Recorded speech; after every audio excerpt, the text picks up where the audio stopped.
and why the Super Bowl has been so important. Today, all about Super Bowl-related philanthropy and the platform that it gives to even be bigger and broader and louder. Jessica Myers, the Director of Special Events for the Mourning Family Foundation. Did I get that right? Yes, sir, you did. And we'll see that's important because we understand the good work that Alonzo Mourning does. We want to get the title right to begin with. So give us the quick, Jessica, elevator speech about Alonzo's commitment to philanthropy and the Family Foundation. Oh, absolutely.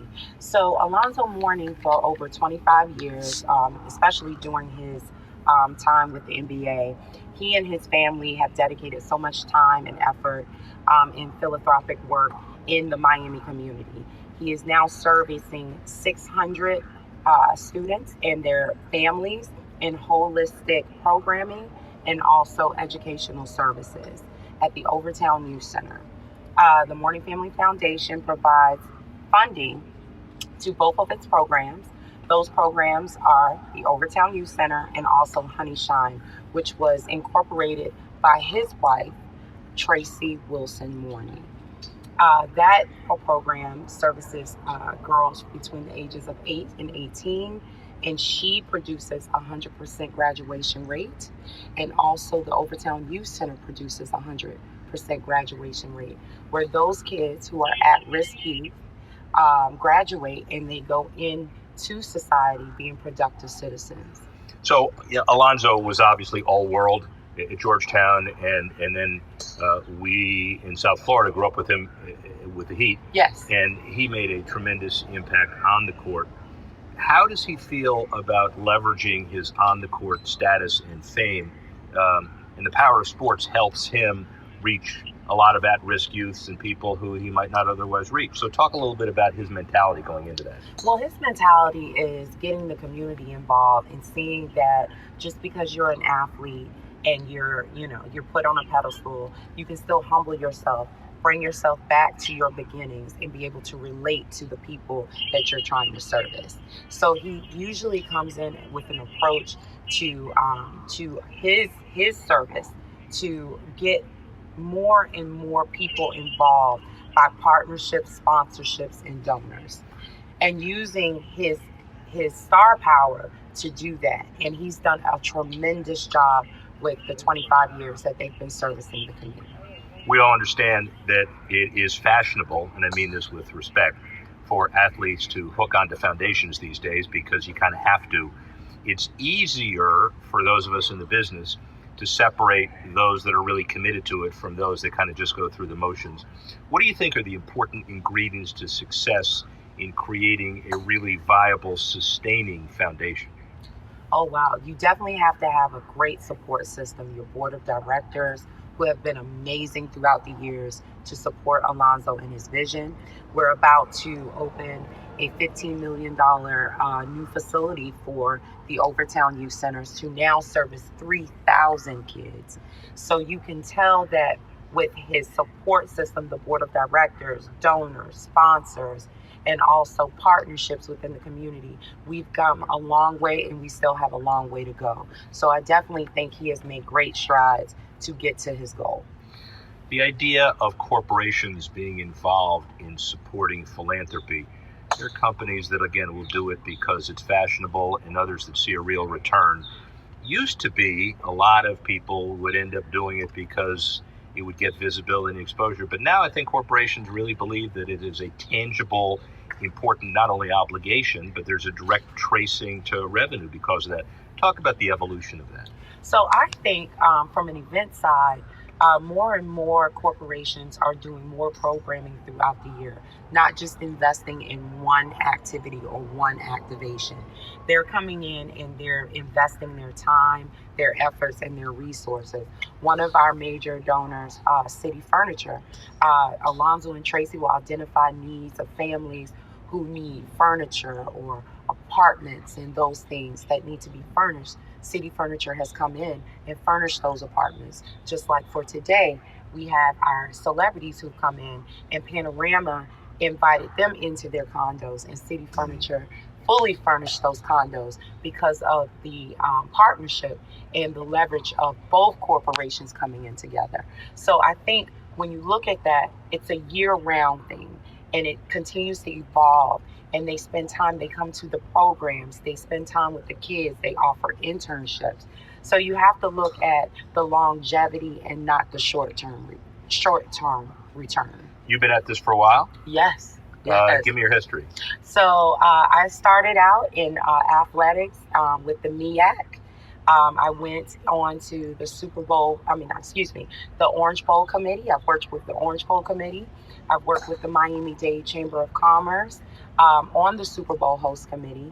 And then I've also worked with Mourning Family Foundation for over 5 years. So the bottom line is you have a diverse experience in all aspects of how business is done, the corporate, the league, the conference, the Correct. sponsorship level. Correct. You think it's easier today or harder today to get fully funded and well-activated philanthropic efforts? I do. I think social media has really turned or flipped sponsorship and marketing and branding on its head.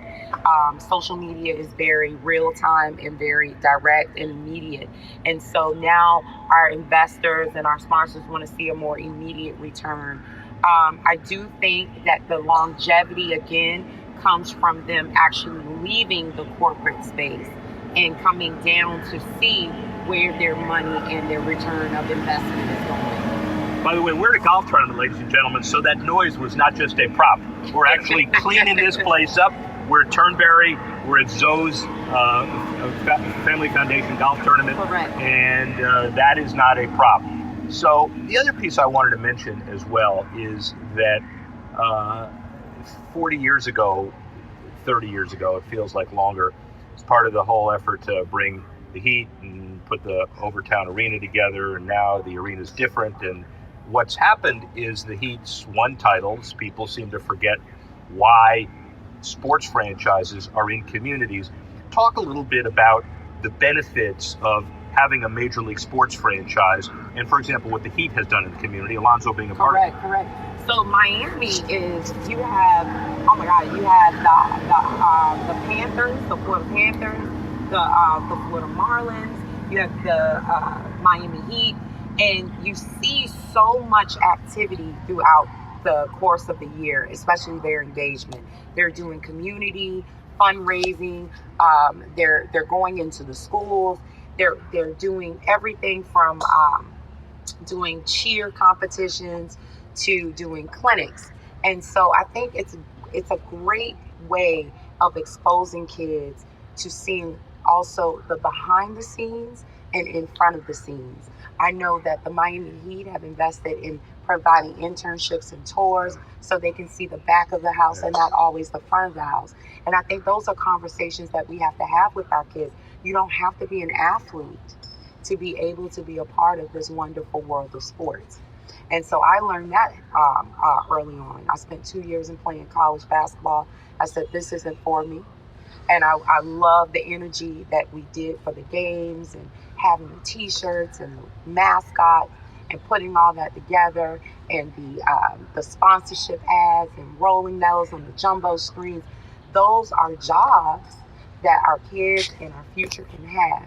And sports isn't going anywhere. You can reflect back now, go fast forward a couple of days, Super Bowl 54, we're going to run this next week. What's your sense of how important these couple of weeks have been to kind of elevate the awareness of your foundation, what you guys are doing? Oh, it's been remarkable, especially, again, it goes back to the relationships. Alonzo with his relationship with the Super Bowl host committee, the NFL Alumni Foundation, making those calls, the golfers coming out, spending time on the golf course, but also fundraising. This is a fundraising activity. People are having a good time, but their dollars are going to so much more and such a much bigger concept than what they can see on the golf course. It's kids 15 minutes from here who are benefiting from them playing golf today. And so today, and I hope other days, Alonzo will continue to be a part of a revolution of athletes who are giving back so much to their community. All right, finally, what is the hardest part of a charity fundraiser's job? Talking to me. All right, what's the second hardest part of your fundraiser's job? I wouldn't say hardest. The terminology I would like to use is a logistical challenge. There you go. That's well done. You got to run for office. A logistical challenge. And you mean herding cats? That and hitting birds. Yeah, hitting birds at the same time. And ducking from balls. That's hard to do, man. It's hard to do. No, but I think that the logistical challenges are easy because when you think about the good that's coming out of it, it's never a worry, it's never a stress. You know that the child down the street is gaining from this. And so you work through it. And I think we have a phenomenal team. Alonzo has created a phenomenal team that has kept him through the years, and I am honored to be a part of that team. Well, Jessica Myers, Alonzo Mourning ought to be honored to have you on the team and really appreciate your time. Thank Rick you. Horrow, speak with you soon. Jessica Myers has some very